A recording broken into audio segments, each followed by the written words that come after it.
ગોરાની અંદર બદલાવી દઈ એવી માં ભગવતીની ચાર ઈચ્છા છે અને જે કઈ ગોરાની અંદર બદલાવશે એ તમામ પૈસા અહીં ખાણાની અંદર લેવાના છે.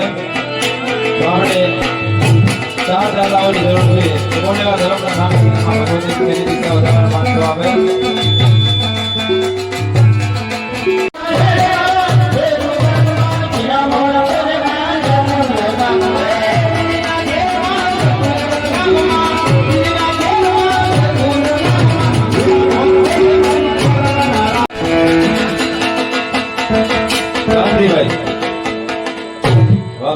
हमारे गांधी भाई तरफ थी अतुल भाई ની કલાની કદર કરી અને 1100 રૂપિયા એમને પુરસ્કાર ઇનામ આવ્યો છે. મિત્રો એકવાર જોરદાર તાળીઓથી વધાવો.